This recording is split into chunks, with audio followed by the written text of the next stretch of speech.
I'm Scarlett Mitchell, 26 years old, and I thought I knew what betrayal looked like until my own brother destroyed me at his birthday party. The crystal chandeliers sparkled above 100 guests at our family's estate that night, celebrating Derek's 25th birthday. When he grabbed the microphone and screamed, "Nobody wants you here, Scarlett," in front of everyone, I just smiled and walked toward the door. The shocked silence followed me as I stepped onto the marble terrace, but then my phone buzzed with a message that changed everything. Before we dive into this story, let me know where you're watching from in the comments below. If you're ready to hear how family betrayal led to the biggest fight of my life, smash that like button and hit subscribe, because this journey gets darker than you can imagine. Now, let's see what that mysterious message revealed. The message came from an unknown number with no words, just a video attachment. My hands trembled as I watched footage of Derek in our father's old office 3 months earlier, talking to someone off camera about his plan to steal our family's construction empire. "She has no idea what's coming," Derek's voice was cold and calculating. "By the time I'm done, Scarlett won't have a penny to her name, and Mitchell Construction will be mine alone." My world tilted as I realized this wasn't just sibling rivalry gone wrong. Our father had built Mitchell Construction from nothing into a $50 million empire before his sudden heart attack 2 years ago. His will had been crystal clear, splitting everything equally between Derek and me, with the understanding that we would run the company together. What I didn't know was that Derek had been planning my destruction from the moment Dad died. The video continued, showing Derek with our family accountant, Marcus Webb, discussing forged documents. "The crypto investments were a mistake," Marcus said nervously. "We lost $20 million of company funds. If Scarlett finds out..." Derek cut him off with a laugh. "She won't find out, because we're going to make it look like her fault. I've already started planting evidence of her poor management decisions." I sank onto a garden bench as the pieces fell into place. For months, Derek had been systematically isolating me from our family, convincing our stepmother Patricia and extended relatives that I was incompetent and selfish. Board meetings had become hostile environments where Derek questioned every decision I made, painting me as emotional and unstable while he appeared calm and rational. The first major attack had come during a company board meeting 6 weeks ago. Derek presented fabricated financial reports showing massive losses under my leadership, complete with my forged signature on risky investment documents. "Scarlett's reckless spending has put our father's legacy in jeopardy," he announced to the stunned board members. I motioned for a formal review of her decision-making authority. I had defended myself desperately, but Derek's evidence looked convincing. Even worse, Patricia supported every word he said, adding her own concerns about my erratic behavior since Dad's death. The board voted to place restrictions on my financial authority while conducting an investigation, exactly what Derek wanted. But I wasn't completely alone. Jake Harrison, our family's longtime lawyer and Dad's trusted friend, had quietly approached me after that disastrous meeting. "Something doesn't feel right about those documents," he whispered as we left the boardroom. "Your father always spoke of you as his most trusted partner. I've known you since you were 12, Scarlett. The person Derek described isn't the woman I've watched build this company alongside your father." Jake's words had planted seeds of suspicion, but I was too overwhelmed by grief and confusion to act on them. Now, watching this video evidence of Derek's conspiracy, I realized I had been fighting a war without even knowing it. My brother hadn't just humiliated me tonight, he had been systematically destroying my life for months, all while wearing the mask of concerned family. The video ended with Derek laughing as he outlined his timeline. "Give me 6 more months, and Scarlett will be begging me to buy out her shares, just to escape the scandal. Then Mitchell Construction will be mine, the way it should have been from the beginning." The screen went black, leaving me alone in the darkness with the devastating truth. My phone rang suddenly, making me jump. Jake's name appeared on the screen, and I answered with shaking hands. "Scarlett, where are you?" His voice was urgent. "I just received some documents you need to see immediately. Derek's been busy tonight, and I don't think that public humiliation was random. Can you meet me at my office in an hour?" As I agreed to meet him, a cold determination settled in my chest. Derek thought he had won by embarrassing me in front of our family and friends, but he had no idea that his own arrogance had just given me the weapons I needed to fight back. The war between us was about to begin, and this time, I wouldn't be caught off guard. Jake's law office felt like a sanctuary as I slipped through the back entrance an hour later. He was waiting with stacks of documents spread across his mahogany desk, his usually calm demeanor replaced by barely contained anger. "Scarlett, what I'm about to show you goes deeper than we imagined," he began, gesturing for me to sit. "I've been conducting my own investigation since that board meeting, and Derek's crimes go back much further than a few months." The first document he showed me was a forensic accounting report he had commissioned secretly. "Derek didn't just lose $20 million in cryptocurrency," Jake explained. "He's been systematically embezzling company funds for over a year, using shell companies and fake invoices to hide the theft. The total amount missing is closer to $35 million. I studied the evidence with growing horror. Derek had created an entire network of false transactions, making it appear that I had authorized payments to non-existent suppliers and contractors. My digital signature had been copied onto dozens of documents I had never seen, creating a paper trail that painted me as either criminally incompetent or deliberately fraudulent. "There's more," Jake continued grimly. "I had a private investigator look into your stepmother's recent activities. Patricia has been actively working with Derek, not just supporting him. She's been feeding him information about your movements, your conversations, even your therapy sessions after your father's death." He handed me printed emails between Patricia and Derek, their casual discussion of my emotional state making my stomach turn. The emails revealed Patricia's true feelings about our family. "I've waited 15 years for my chance to destroy Charles's precious daughter," she had written to Derek. "Your father never saw me as anything more than his second wife, but Scarlett was always his princess. Now she'll learn what it feels like to lose everything, just like I did when he died and left her half of what should have been mine." I had always known Patricia resented my close relationship with Dad, but I never imagined she harbored such deep hatred. The woman who had comforted me at his funeral, who had held me while I cried, had been planning my destruction even as she wiped away my tears. Armed with this new evidence, I began planning my counterattack. But Derek moved faster than I expected. 3 days after the birthday party, I was driving home from a meeting with potential investors when police lights flashed in my rearview mirror. My heart sank as officers approached my car with serious expressions. "We need to search your vehicle," the lead officer announced. "We received an anonymous tip about suspected drug possession." I sat in stunned silence as they methodically tore apart my car's interior, emerging 20 minutes later with a bag of cocaine they claimed to have found under my passenger seat. As they handcuffed me and read my Miranda rights, I caught a glimpse of Derek's car parked across the street.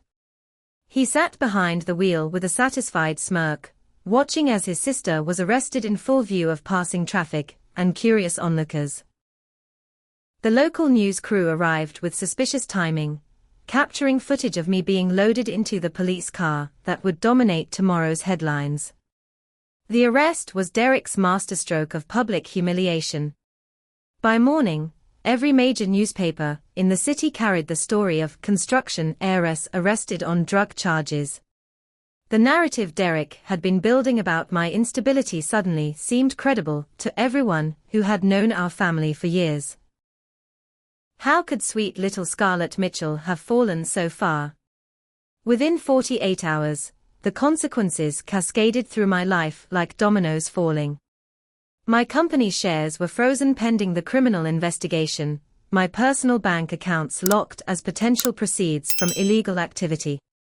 My apartment lease was terminated when the landlord saw my mugshot on the evening news, and several longtime friends stopped returning my calls. But Derek wasn't finished. While I sat in a cheap motel room counting my remaining cash, he was busy implementing the second phase of his plan. Unknown to me, he had hired a team of private investigators to dig through every aspect of my past, searching for ammunition to use against me in court. The investigators focused on my college years, when I had struggled with anxiety and depression following Mom's death from cancer. They obtained sealed medical records, showing my treatment for panic attacks and brief hospitalization after a suicide attempt during my sophomore year.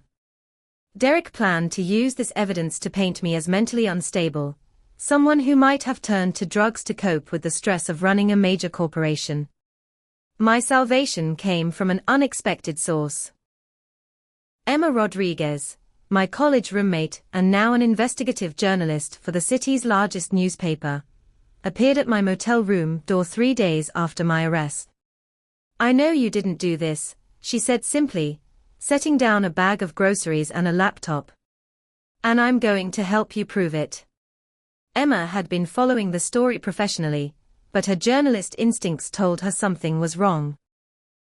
"The timing is too convenient," she explained as we sat on my motel bed, surrounded by documents and newspaper clippings.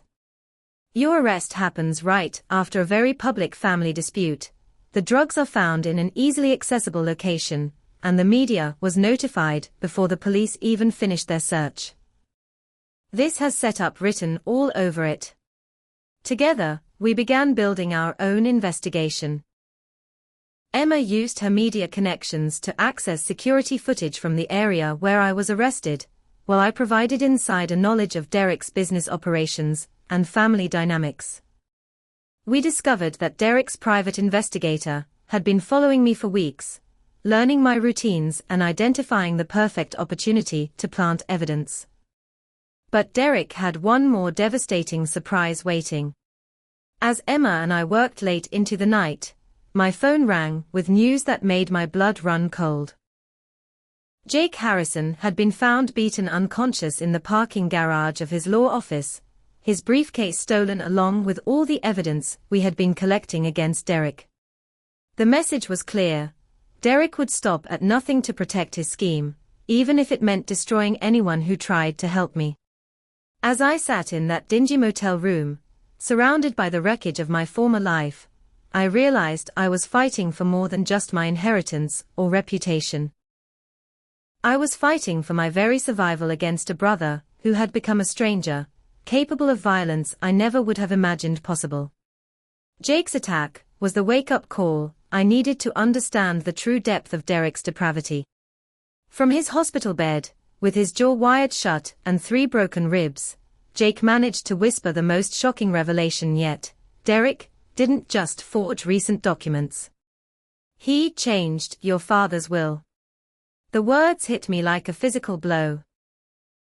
Through painful gestures and whispered fragments, Jake explained what he had discovered in the days before his beating. Our father's original will had not split the company equally between Derek and me. Instead, it had left the entire empire to me, with Derek receiving a substantial trust fund, but no controlling interest in Mitchell Construction. Your father knew Derek's weaknesses, Jake continued, struggling with each word. Gambling, poor judgment, lack of empathy. He wanted the company protected from those traits. Dad had confided his concerns to Jake years earlier, worried that Derek's impulsive nature and questionable friends would destroy the business he had spent his life building. The will Derek had presented after Dad's funeral was an elaborate forgery, complete with falsified witnesses and a backdated notary seal. Derek had spent months preparing for Dad's death, working with Marcus Webb to create convincing legal documents that would give him equal control of the company. When the heart attack came suddenly, Derek was ready to implement his long-planned deception. But Jake's revelation was just the beginning of a day that would shatter everything I thought I knew about my family. That afternoon, as I sat processing this information, my phone rang with a call from Uncle Robert Mitchell, Dad's older brother and the unofficial patriarch of our extended family. "Scarlett, we need to talk." His voice was heavy with guilt and exhaustion. "I can't keep quiet anymore after what happened to Jake. Derek's threats have gone too far." Uncle Robert asked me to meet him at the old family cabin where Dad and he had spent summers as children, away from Derek's surveillance and potential listening devices. The drive to the cabin took 2 hours through winding mountain roads, giving me time to prepare for whatever Robert was about to reveal. I found him sitting on the porch where Dad had taught me to fish, looking older than his 68 years. "I should have spoken up when your father died," he began without preamble. "I knew something was wrong with that will, but Derek threatened to expose my affair with my secretary. He had photos, hotel receipts, evidence that would have destroyed my marriage and my relationship with my children."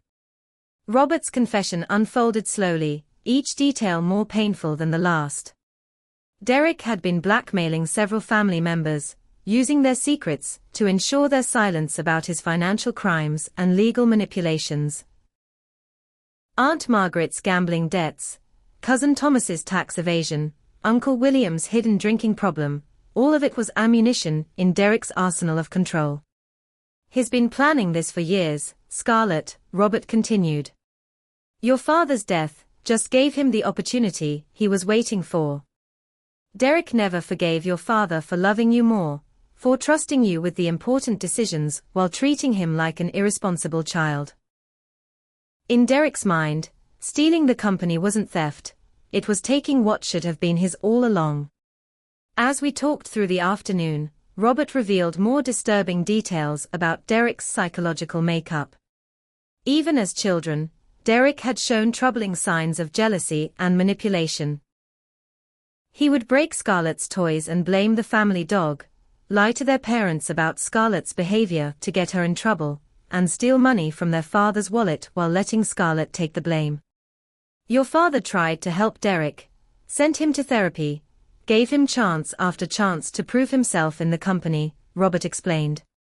"But Derek only got better at hiding his true nature. He learned to charm people, to say what they wanted to hear, while planning their destruction behind their backs."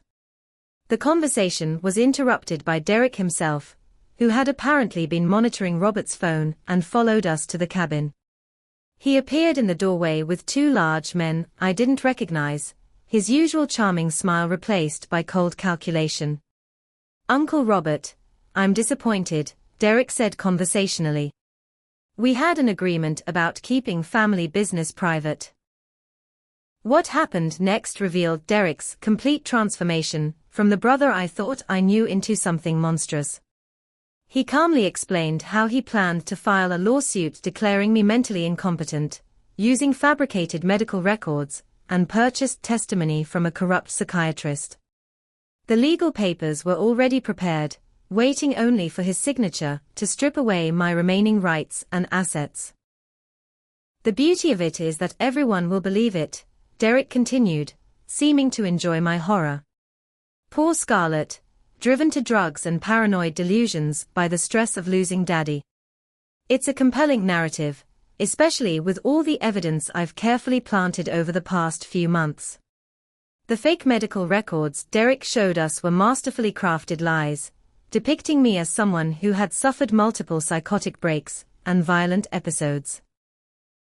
He had bribed staff members at various medical facilities to create false documentation of treatments I had never received and diagnoses that had never been made. But Derek's arrogance led him to reveal too much. In his eagerness to demonstrate his complete control of the situation, he admitted that Marcus Webb wasn't his only accomplice. The family's longtime accountant had been helping Derek embezzle funds for years, dating back to when Dad was still alive and running the company himself. Marcus made it so easy, Derek laughed. Dad trusted him completely, never checked his work, never questioned the financial reports. We skimmed millions over the years, always careful to keep it below the threshold that would trigger an audit. When Dad died and left everything to precious Scarlett, we just had to accelerate our timeline. As Derek spoke, I noticed Emma's car pulling up the mountain road toward the cabin. My friend had been tracking my phone's location, worried when I hadn't returned her calls. But instead of feeling relief, I felt terror, as I realized Derek's men were armed and my presence here had now put Emma in danger as well. Derek noticed the car too, his expression shifting from smug satisfaction to cold fury. "It seems your little journalist friend needs to learn the same lesson as your lawyer," he said quietly. "Some secrets are worth killing to protect." The casual way he spoke about murder made my blood freeze, confirming that Derek had moved far beyond financial crimes into something much more sinister and deadly. The next morning brought Derek's most devastating attack yet. While I was still processing his murder threats and trying to ensure Emma's safety, court officials arrived at my motel room with papers that stripped away everything I had left. Derek's lawsuit claiming mental incompetence had been fast-tracked through the system using judges he had apparently bribed or blackmailed, and my assets were now completely frozen pending psychiatric evaluation. The court order was comprehensive and humiliating. I was forbidden from accessing any bank accounts, company facilities, or family properties. Even worse, Derek had been appointed as my temporary financial guardian, giving him legal control over every aspect of my life while the competency hearing was scheduled. The earliest available court date was 6 months away, exactly the timeline Derek had mentioned in that first video. Standing in the motel parking lot with nothing but the clothes I was wearing and $27 in cash, I felt the full weight of Derek's systematic destruction. My credit cards had been cancelled, my cell phone service would be cut off within hours, and the motel manager was already asking when I planned to check out since my room was paid only through that day. Emma found me sitting on the motel room floor that afternoon, surrounded by legal documents and trying not to cry.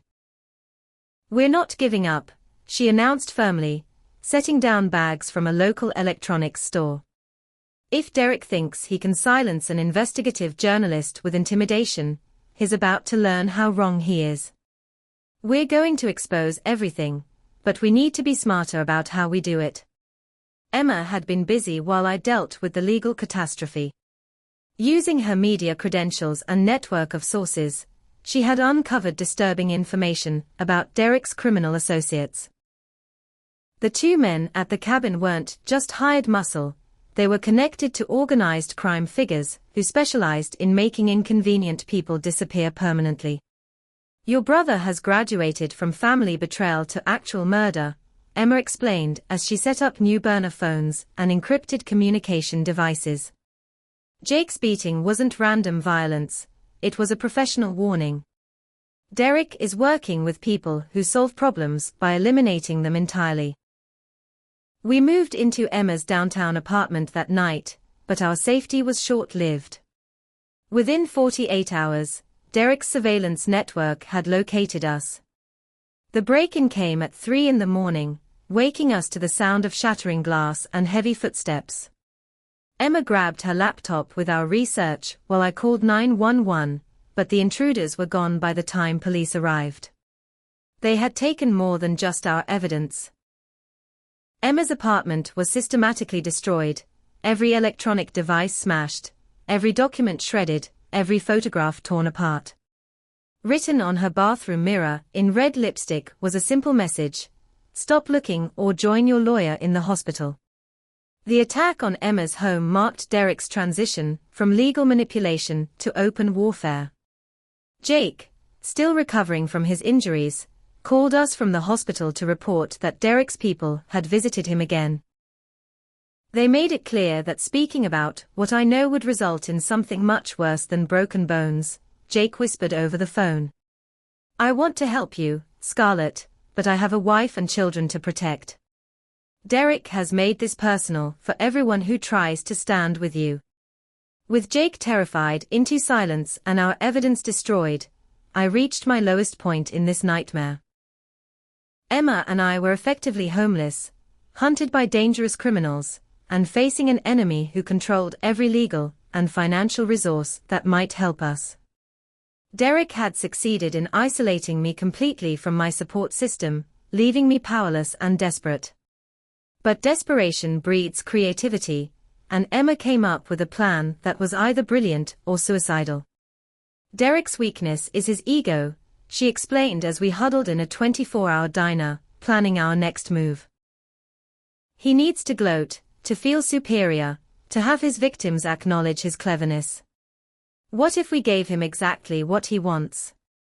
The plan was dangerous but simple. I would publicly surrender, admitting to the drug charges and financial mismanagement Derek had fabricated. I would beg for his forgiveness and mercy, playing into his need for complete domination. But while he enjoyed his victory, I would be gathering evidence from the inside, recording his confessions and documenting his crimes. "It means giving up your pride and enduring whatever humiliation he designs for you," Emma warned. "Derek will want to parade you around as a broken trophy, proof of his complete victory. Can you handle being treated like his servant while we build a case against him?" The alternative was remaining a fugitive while Derek consolidated his power and eliminated anyone who might threaten his position. Jake's beating had shown that Derek was willing to use extreme violence, and I couldn't bear the thought of more innocent people being hurt because of their association with me. If playing the role of defeated victim would get me close enough to gather evidence, then I would swallow my pride and become the greatest actress of my life. The surrender had to look authentic, which meant calling Derek directly and begging for his help. When I finally dialed his number that evening, my hands were shaking so badly Emma had to help me hold the phone steady. Derek's voice was warm and concerned when he answered, the perfect performance of a loving brother worried about his troubled sister. "Scarlett, sweetheart, I've been so worried about you," he said with Oscar-worthy sincerity. "I know things got heated at my party, but family is family. When I heard about your legal troubles and that terrible attack on your friend's apartment, I realized you need help, not judgment. Come home, and let your big brother take care of you." The ease with which Derek shifted between monster and caring sibling was genuinely terrifying. In that phone call, he sounded exactly like the brother who had comforted me after Mom's death, who had helped me with homework and defended me from playground bullies. If I hadn't seen the video evidence of his conspiracy, I might have believed his concern was genuine. Derek's terms for my rehabilitation were carefully designed to maximize his control and my humiliation. I would move back into our family home, where Patricia could monitor my daily activities and ensure I was taking the psychiatric medication Derek's corrupt doctor prescribed. I would work unpaid administrative tasks for the company, performing menial labor while Derek demonstrated his magnanimous forgiveness to the business community. Most importantly, I would publicly apologize for my mental health crisis and substance abuse problems, acknowledging Derek's wisdom in taking control of my finances and medical care. The press conference was scheduled for the following week, giving Derek time to craft the perfect narrative of family reconciliation and responsible intervention. As I agreed to his terms, Derek's voice carried a note of satisfaction that made my skin crawl. "I'm proud of you for asking for help, Scarlett," he said warmly. "Dad would be so happy to see us working together instead of fighting. Tomorrow morning, Marcus will pick you up and bring you home where you belong." After ending the call, Emma and I sat in silence for several minutes, both understanding that we had just committed to an incredibly dangerous gamble. If Derek suspected my surrender was anything other than complete defeat, the consequences would be swift and probably fatal. But if we could maintain the deception long enough to gather evidence, we might finally have the weapons needed to destroy Derek's carefully constructed lies and bring him to justice. The war between us was entering its most dangerous phase, where a single mistake would mean not just losing everything, but potentially losing our lives as well. Returning to my childhood home felt like walking into a beautiful trap. Patricia greeted me at the front door with an embrace that felt like a spider wrapping silk around its prey, her whispered words of comfort poisoned with underlying triumph. "We're going to take such good care of you, dear," she murmured, but her eyes gleamed with the satisfaction of watching her enemy's complete surrender. Derek's performance as the concerned brother was masterful. He had transformed Dad's old study into what he called a healing space for my recovery, complete with comfortable furniture, soothing artwork, and a carefully curated selection of books about overcoming addiction and mental illness. To any outside observer, it would look like a loving family rallying around their troubled member. But the room was also a prison.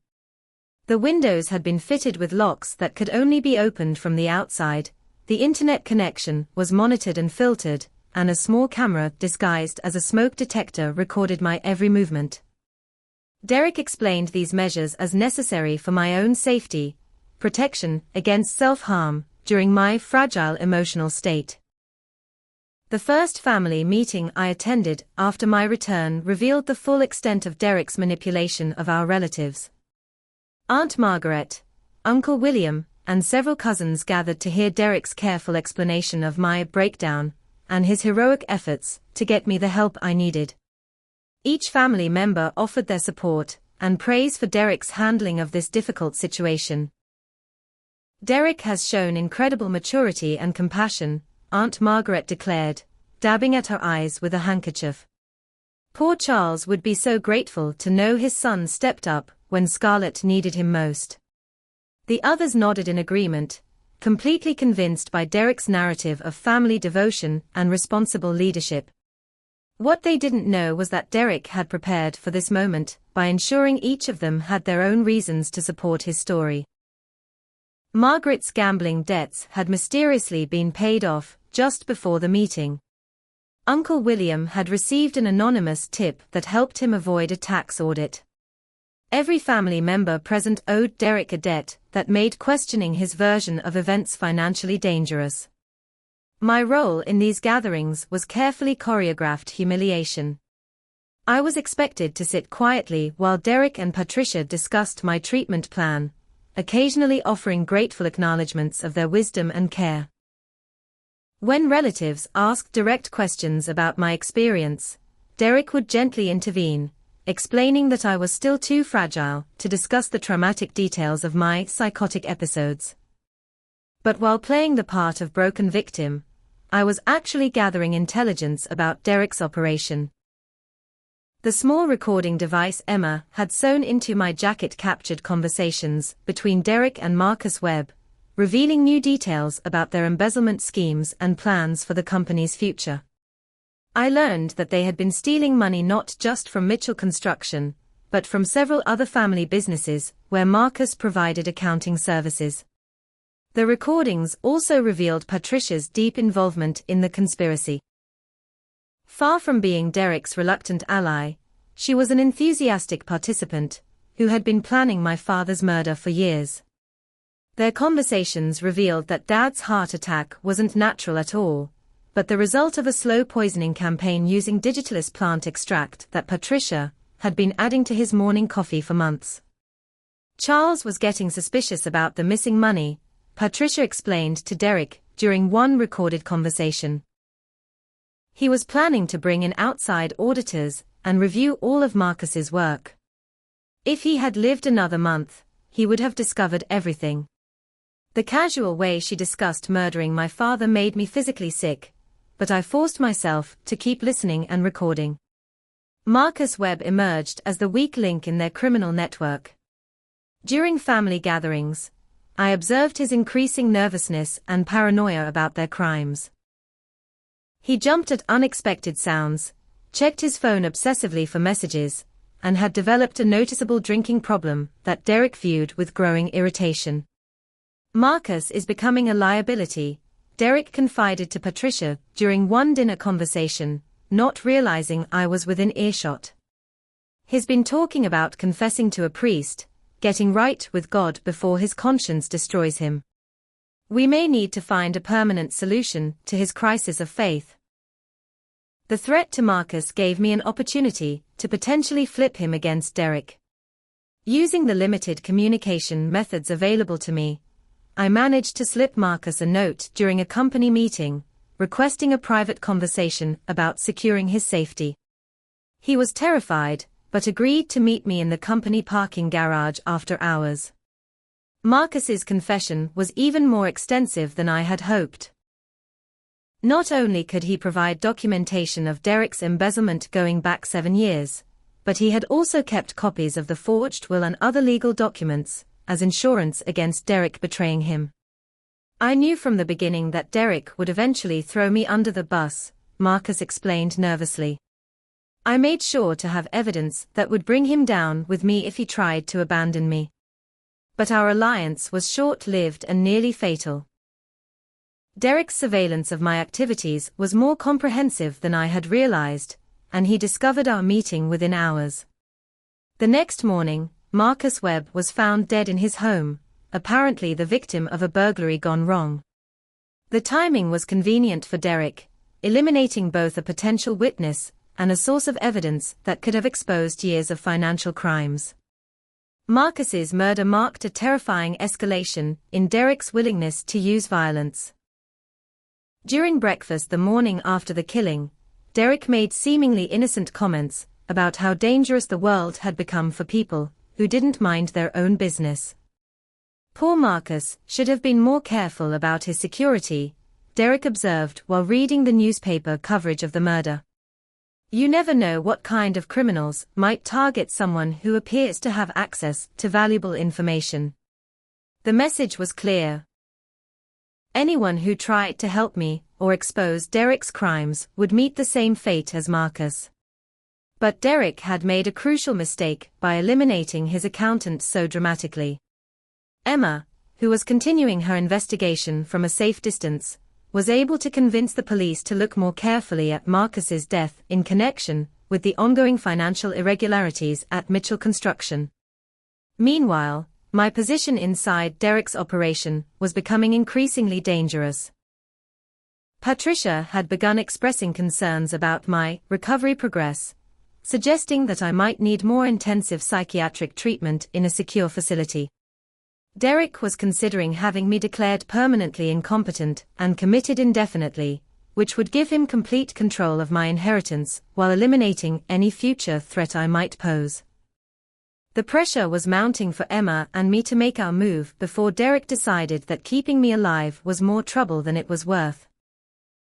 We had gathered substantial evidence of his crimes, but we needed irrefutable proof that would convince law enforcement to act quickly and decisively. The window for exposing Derek's conspiracy was rapidly closing, and our next step would determine whether justice would prevail, or whether Derek's evil would triumph completely. As I lay in my childhood bed that night, listening to the sounds of the house where I had once felt safe, I knew that the most dangerous part of this nightmare was still ahead. Derek's paranoia was increasing, his willingness to use violence had been proven, and his legal control over my life was nearly absolute. The final confrontation between us was approaching, and only one of us would survive it with our life and sanity intact. The facade of family reconciliation shattered completely when Derek discovered one of my hidden recording devices. I had grown careless after weeks of playing the submissive victim, leaving the tiny microphone in a position where Derek's security sweep could detect it. His fury when he confronted me that evening was unlike anything I had ever seen, transforming my brother into someone completely unrecognizable. "You think you're so clever, don't you?" Derek's voice was deadly quiet as he held the recording device between his fingers. "Playing the broken little girl, while secretly gathering evidence against your loving family. I really thought you had learned your lesson, but apparently you need a more permanent form of education. The beating that followed was systematic and calculated, designed to cause maximum pain, without leaving visible marks that might raise questions. Derek had clearly learned techniques for inflicting suffering that wouldn't show up in photographs or medical examinations. As I curled on the floor of Dad's old study, Derek calmly explained how he planned to solve the problem I represented. The tragic suicide of a mentally ill woman, overwhelmed by guilt over her drug addiction and financial crimes, Derek outlined with clinical detachment. Everyone knows you've been struggling, and your recent relapse into paranoid behavior makes it completely believable. Patricia will find your body tomorrow morning, along with a heartbreaking note explaining how you couldn't live with the shame of disappointing Daddy. But Derek's plan was interrupted by an unexpected development. Emma had been monitoring police radio frequencies and learned about a sudden raid on one of Derek's criminal associates. The man arrested was carrying financial documents that linked him directly to the embezzlement scheme, giving Emma the opening she needed to approach law enforcement with our evidence. Detective Sarah Collins was a 15-year veteran of the Financial Crimes Unit, who had been investigating connections between several prominent business families and organized crime. Emma's information about Derek's activities fit perfectly with patterns Detective Collins had been tracking, and she agreed to help us build a case in exchange for our cooperation as witnesses. Your brother has been very careful about covering his tracks, Detective Collins explained, during a secret meeting with Emma. But murder changes everything. If we can prove he killed Marcus Webb, the financial crimes become secondary charges that will keep him locked up for life. We need irrefutable evidence of his involvement in Marcus's death. The detective's plan was dangerous but straightforward. I would confront Derek about Marcus's murder while wearing a wire, hoping to provoke him into confessing his involvement. If Derek admitted to killing Marcus or threatening other witnesses, we would have the evidence needed to arrest him immediately. But first, we had to deal with Patricia's escalating attempts to have me permanently institutionalized. She had scheduled an appointment with Derek's corrupt psychiatrist for the following morning, planning to have me declared a danger to myself and others. Once I was committed to a psychiatric facility, Derek could arrange for my suicide to occur in a controlled environment where questions would be minimal. Emma's rescue came just hours before the psychiatric appointment. Using intelligence from Detective Collins about the timing of Derek's arrest, Emma created a distraction by calling in a false fire alarm at the family home. In the confusion of evacuation and emergency responders, she was able to extract me from the house and get me to a safe location. But our escape was temporary. Derek quickly realized what had happened and mobilized his criminal associates to find us. The men hunting us weren't just looking to bring me back for institutional commitment. They had orders to eliminate both Emma and me as threats to Derek's operation. The chase led us to the abandoned Mitchell construction warehouse on the outskirts of town, a facility that had been closed for renovations, but still contained our father's original office and company records. It seemed poetic that our final confrontation would occur in the place where Dad had built his legacy, the empire Derek had corrupted and stolen.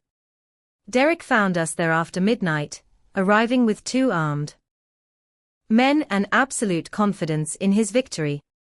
I have to admit, Scarlett, you've been more resourceful than I expected, he said conversationally as his associates blocked the exits. But this little game ends tonight.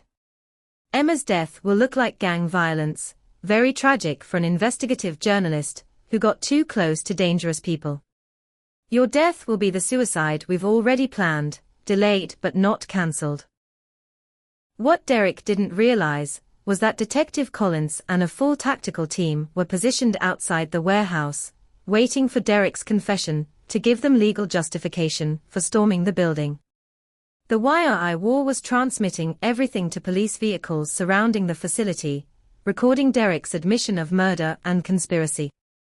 Derek's arrogance led him to provide exactly the evidence we needed. In his eagerness to gloat over his complete victory, he detailed not only Marcus's murder, but also Patricia's poisoning of our father and his plans to eliminate anyone who threatened their control of the family fortune. Dad was so pathetically trusting, Derek laughed as he described Patricia's patient murder campaign. Every morning, drinking his poisoned coffee, and thanking her for taking such good care of him. If he had just died a few months sooner, we wouldn't have needed to forge his will or deal with all these complications. The recording captured Derek's confession to years of embezzlement, multiple murders, and ongoing criminal conspiracy. But more importantly, it revealed the psychological motivations behind his crimes, the deep resentment and jealousy that had driven him to destroy everyone who stood in his way. You want to know the truth about our perfect father? Derek's voice turned venomous as he spoke directly to me. He told me I would never be good enough to run his company, that I lacked the moral character to handle that kind of responsibility. Well, I showed him how wrong he was. I've been stealing from him for years, right under his nose, and he never suspected his precious son was robbing him blind. The confession continued with Derek describing his elaborate plans for the future. After eliminating Emma and me, he intended to expand his criminal operations by acquiring other family businesses through similar schemes of blackmail and murder. Marcus Webb had been just the first witness to be eliminated, with Jake Harrison and Detective Collins next on his list. But as Derek spoke, I noticed something that filled me with hope and determination. He was so focused on his confession and the pleasure of revealing his crimes that he hadn't noticed the subtle positioning of Emma near a stack of construction equipment. My friend was preparing to create a distraction that would give the police tactical team their opportunity to storm the building. The explosion of sound and light, when the warehouse doors burst open, was like divine intervention. Derek's confident monologue was cut short by flashbang grenades and shouted commands to drop weapons and get on the ground. In the chaos that followed, Derek's associates were quickly subdued while Derek himself tried desperately to destroy the evidence he had just finished providing. But it was too late. Every word of Derek's confession had been recorded and transmitted to multiple law enforcement agencies.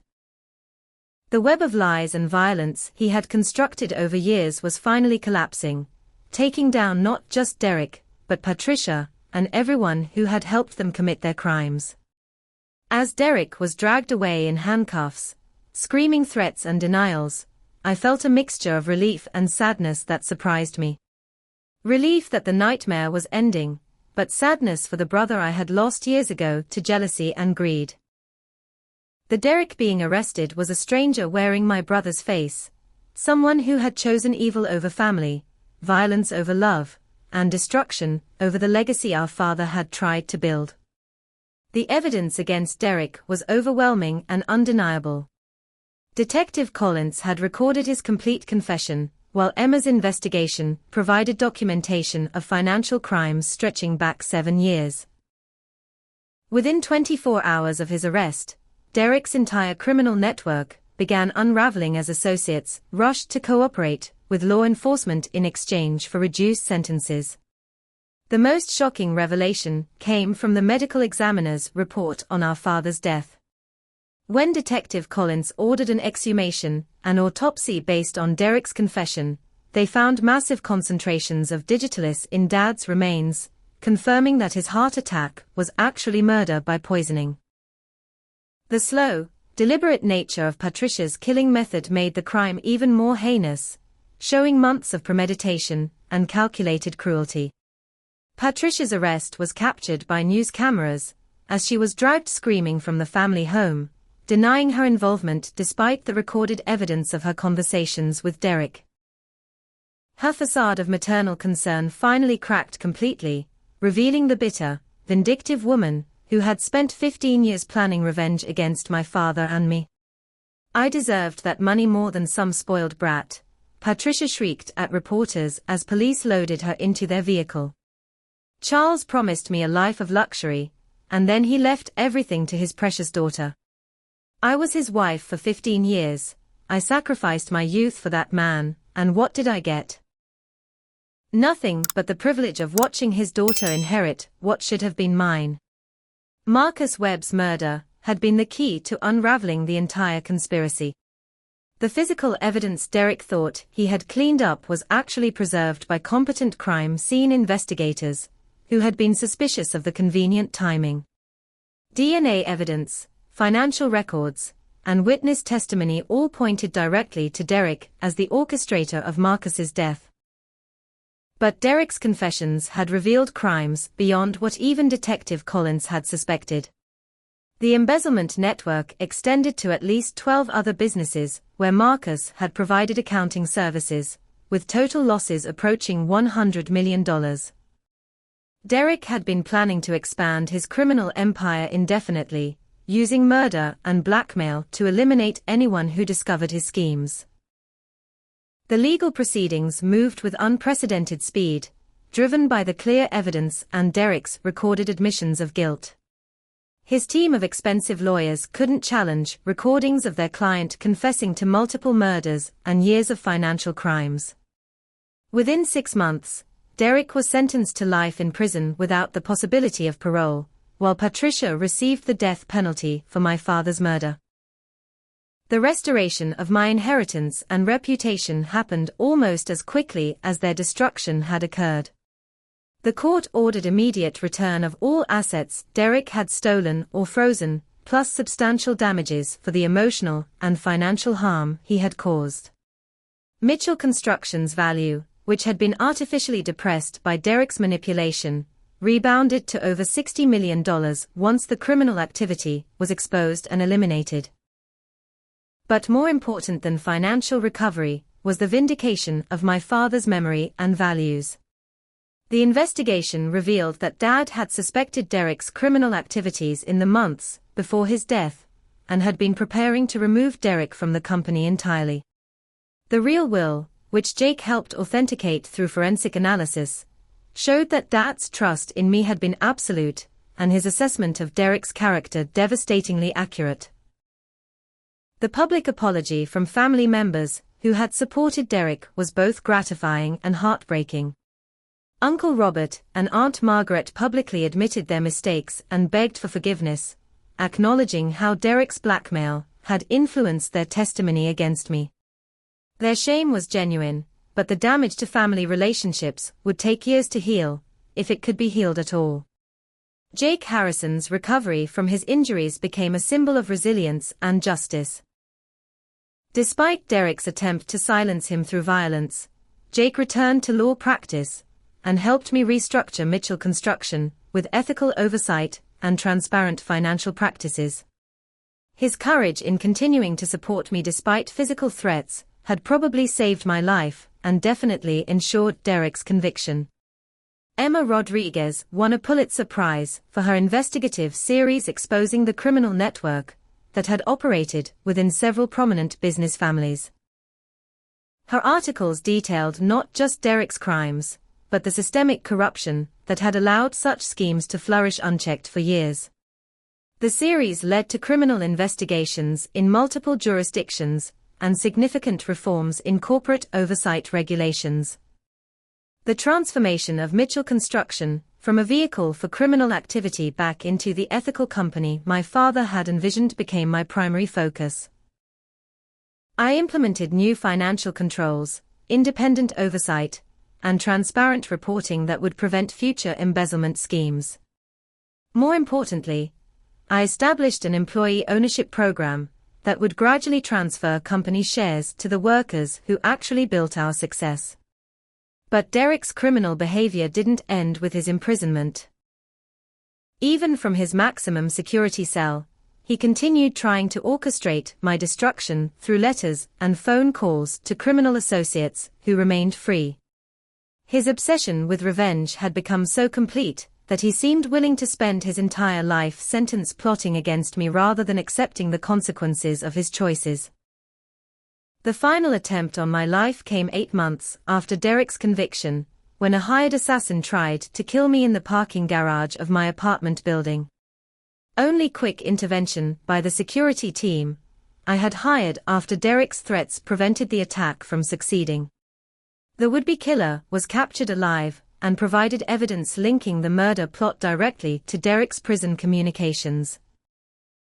This last attempt at violence finally convinced the federal authorities to place Derek in complete isolation, cutting off all his communications with the outside world. The man who had spent his life manipulating and controlling others would spend his remaining decades in solitary confinement, with no one to threaten or corrupt except the voices in his increasingly deranged mind. The contrast between Derek's fate and the renewal of my life couldn't have been more stark. While he rotted in a concrete cell, consumed by hatred and regret, I was rebuilding not just a company, but an entire philosophy of business based on integrity and community service. The attempt to destroy me had ultimately made me stronger and more determined to honor my father's values and vision. As I stood in Dad's restored office, now decorated with photos of our employees and their families instead of just financial achievements, I felt his presence and approval. Derek's greatest failure wasn't just his criminal activity, or his capture and punishment, but his complete inability to understand what actually mattered to our father. Dad's real legacy wasn't money or power, it was the principle that success without integrity is worthless, and that family bonds built on love and respect are more valuable than any material inheritance. The final legal proceedings against Derek and Patricia unfolded with a sense of inevitable justice that felt almost surreal after months of chaos and fear. Derek's sentencing hearing drew national media attention, not just because of the scope of his crimes, but because of the dramatic transformation of his demeanor from arrogant manipulator to broken sociopath unable to comprehend his complete downfall. When Derek was led into the courtroom in shackles, the contrast with the charming businessman, who had once commanded respect from our family and community, was shocking. Prison had not been kind to someone accustomed to luxury and control, and the man who had orchestrated such elaborate schemes now appeared hollow and defeated, mumbling incoherently about conspiracies and injustices. The judge's words during sentencing were particularly powerful. "Derek Mitchell, you have committed crimes that strike at the very foundation of family trust and business ethics," Judge Williams declared. "Your systematic betrayal of your sister, your murder of your father, and your elimination of witnesses show a complete absence of human empathy or moral restraint. This court sentences you to life imprisonment without the possibility of parole, and I can only hope that your remaining years provide some opportunity for the reflection and remorse you have shown no capacity for during these proceedings." Patricia's death sentence was equally definitive, with the judge noting the especially heinous nature of slowly poisoning a trusting spouse over months while pretending to love and care for him. "Patricia Mitchell, your murder of Charles Mitchell was not a crime of passion, but a calculated execution carried out with patience and deliberation that reveals a profoundly evil character," Judge Williams stated. "The death penalty is reserved for the most horrible crimes committed by the most dangerous criminals, and your actions clearly place you in that category." The financial recovery process was remarkably swift once Derek's criminal activities were fully documented. Forensic accountants working with law enforcement traced every stolen dollar and identified assets Derek had hidden in overseas accounts and shell companies. The total amount recovered exceeded $45 million, representing not just the original theft, but years of accumulated interest and investment returns. Mitchell Construction's valuation rebounded dramatically once the criminal influence was removed and ethical management was restored. Independent auditors confirmed that the company's underlying assets and business relationships were sound, with the apparent financial problems being entirely due to Derek's embezzlement and manipulation. Within a year of Derek's conviction, the company was valued at over $60 million and was growing rapidly under honest leadership. The establishment of a Victims Assistance Foundation became one of my proudest achievements during this period of recovery. Using a portion of the recovered funds, I created an organization dedicated to helping other inheritance fraud victims navigate the complex legal and financial challenges Derek had put me through. The foundation provided legal assistance, financial counseling, and emotional support for families torn apart by similar criminal schemes. Emma Rodriguez's role in exposing Derek's crimes earned her recognition far beyond the Pulitzer Prize. She became a sought-after speaker at journalism conferences and law enforcement training events, sharing techniques for investigating complex financial crimes and family-based criminal conspiracies. Her partnership with Detective Collins led to the formation of a specialized task force that successfully prosecuted 17 additional cases involving inheritance fraud and family business corruption. Jake Harrison's return to full health and legal practice was a victory that meant as much to me personally as any financial recovery. The courage he had shown in supporting my case despite Derek's violent threats had nearly cost him his life, but his integrity had ultimately helped save mine. We developed both a strong professional partnership in restructuring Mitchell Construction and a deep personal relationship based on mutual respect and shared values. The renovation of company culture at Mitchell Construction required careful attention to both practical reforms and symbolic changes. I implemented comprehensive ethics training for all employees, established anonymous reporting systems for suspected misconduct, and created employee ownership opportunities that gave workers a direct stake in honest business practices. The company's mission statement was rewritten to emphasize community service and ethical behavior as core values equal in importance to financial success. But Derek's malevolence didn't end with his imprisonment. Even from his maximum security cell, he continued attempting to orchestrate revenge through coded letters and carefully planned phone calls to criminal associates. His hatred for me had become so consuming that he seemed willing to sacrifice his own minimal comfort in prison just for the chance to cause me harm. The assassination attempt 8 months after his conviction was Derek's most serious effort to reach beyond prison walls and continue his campaign of destruction. The hired killer captured in my apartment building's parking garage provided detailed testimony about Derek's instructions, including specific methods for making my death appear accidental and plans for subsequent attacks on Emma and Jake. Federal prosecutors used this evidence to file additional charges against Derek for continuing criminal enterprise and solicitation of murder. These new convictions resulted in Derek being transferred to a supermax facility, where he was placed in permanent solitary confinement with no contact with other prisoners or outside communications, beyond heavily monitored meetings with his court-appointed attorney. Patricia's execution was carried out 18 months after her sentencing, despite multiple appeals and attempts to claim mental illness. Her final statement showed no remorse for murdering my father, instead expressing only bitter resentment about the inheritance she felt she deserved. "Charles Mitchell promised me everything and gave me nothing," were reportedly her last words. "I regret only that I didn't kill them both when I had the chance." The contrast between the fates of my family's criminals and the renewal of Mitchell Construction's positive impact couldn't have been more dramatic. While Derek and Patricia faced the ultimate consequences of their evil choices, the company was becoming a model for ethical business practices and community engagement. We created apprenticeship programs for underprivileged youth, funded scholarship programs for children of construction workers, and established environmental sustainability initiatives that set new industry standards. The healing of my relationships with extended family members took longer than any financial or legal recovery, but was ultimately more meaningful.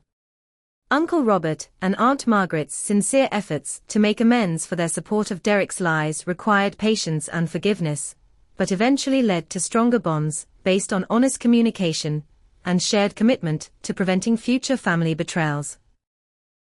Most importantly, the experience of surviving Derek's systematic destruction had taught me valuable lessons about resilience, justice, and the true meaning of family loyalty. The brother I had loved was revealed to be a fiction, but the friends and colleagues who stood by me during the darkest times proved that chosen family can be stronger and more reliable than blood relationships built on convenience or tradition.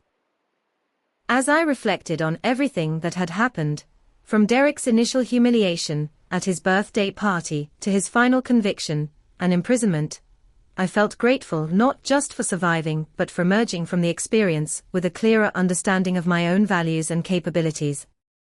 Derek's attempt to destroy me had ultimately revealed strengths I never knew I possessed, and taught me that integrity, under pressure, is the truest measure of character.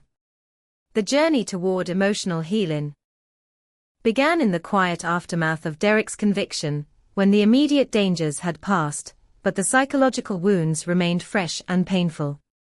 Dr. Sarah Chen, the therapist I began seeing 3 months after the trials concluded, helped me understand that surviving betrayal of this magnitude required processing not just the criminal acts, but the complete shattering of fundamental assumptions about family, trust, and safety. Your brother's crimes weren't just legal violations, Dr. Chen explained, during one of our early sessions. They were attacks on your core identity and your ability to trust your own perceptions.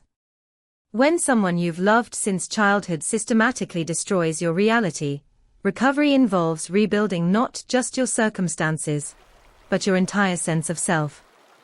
The therapy sessions were initially difficult, forcing me to confront the depth of Derek's manipulation and my own vulnerability to his schemes. But healing also came through the strengthened relationships with people who had proven their loyalty during my darkest moments. Emma Rodriguez had risked her life to help expose Derek's crimes, while Jake Harrison had endured violent assault rather than abandon his commitment to justice.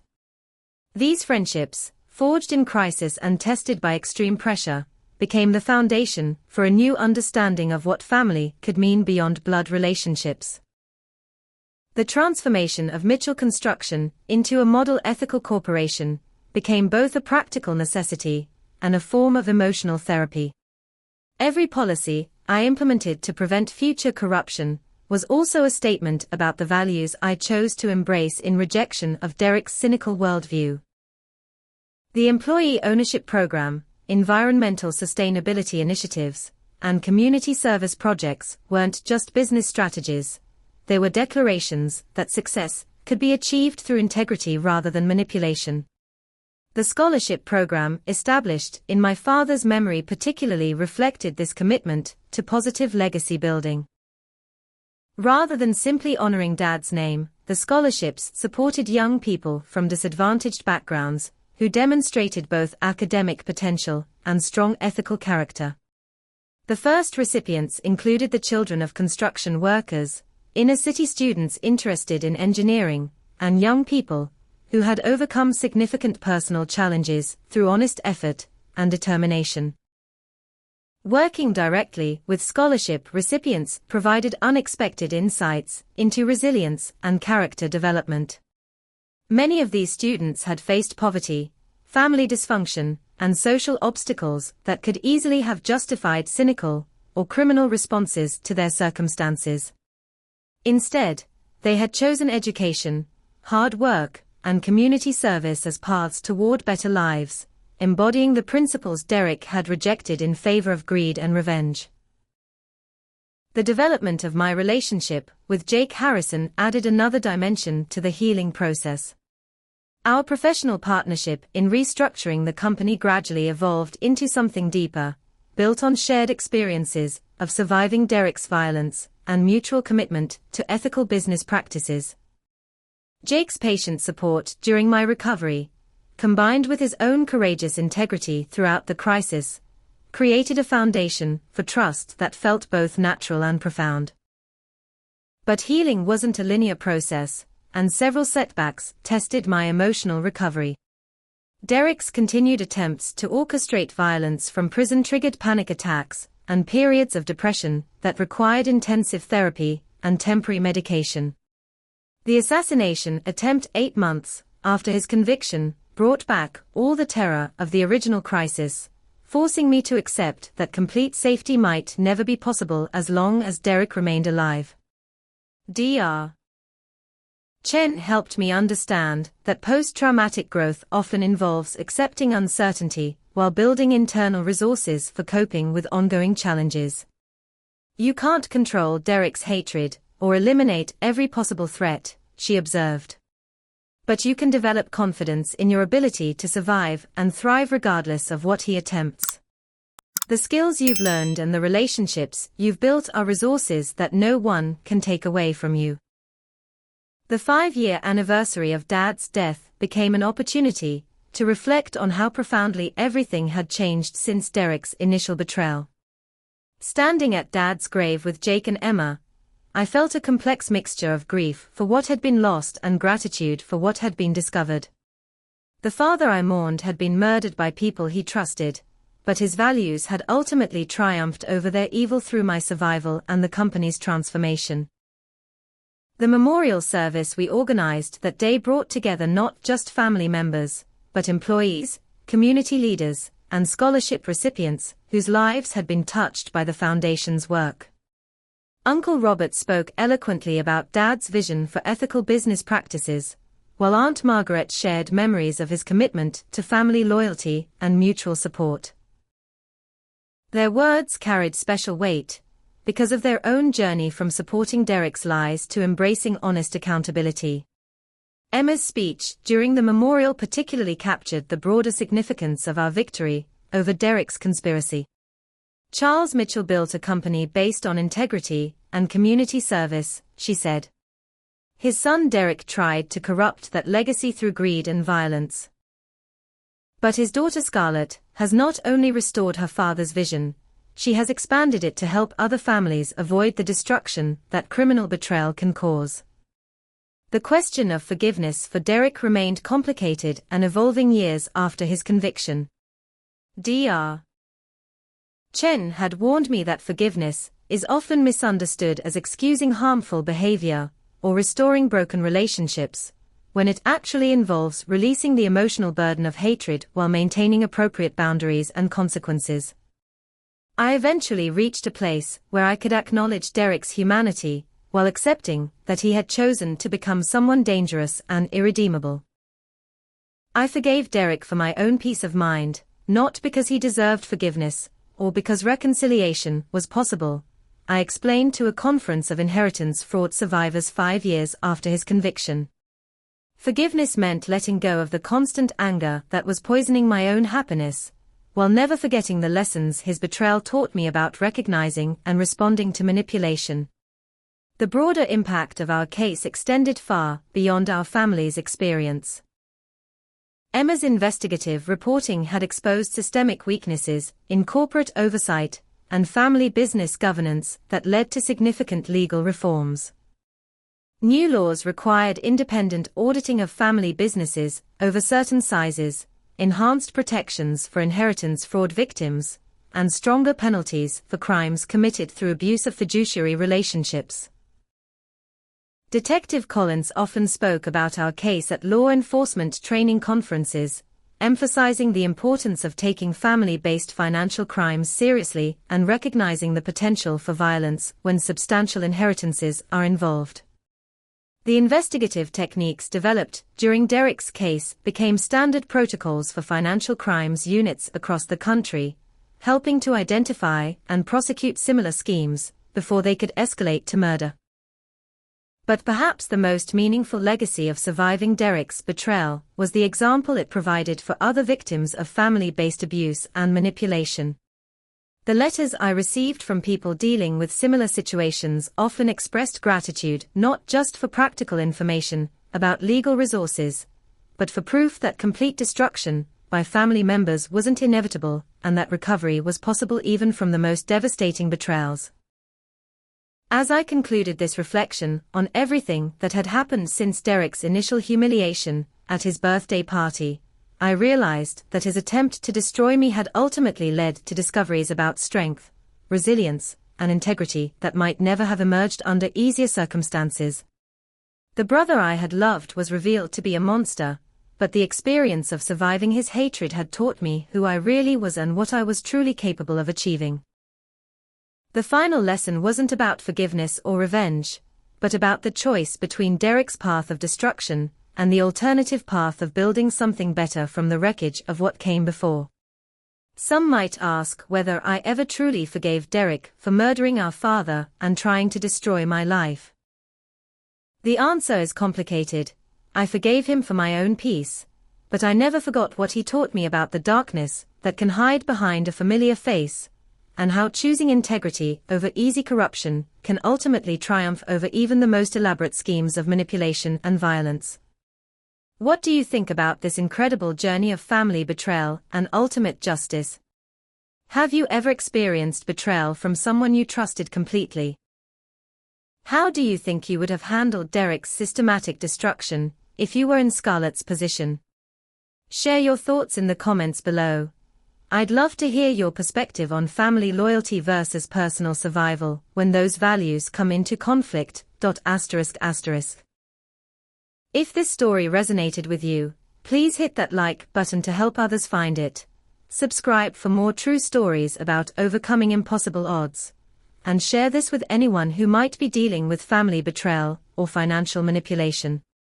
Your support helps us continue sharing these important stories about resilience and justice. Remember, no matter how dark things may seem when people you love turn against you, there is always hope for justice and recovery if you stay strong and keep fighting for the truth. Thank you for listening to Scarlett's incredible story, and may you never face such betrayal, but if you do, may you find the same strength and courage to survive and thrive. Take care, and I'll see you in the next story.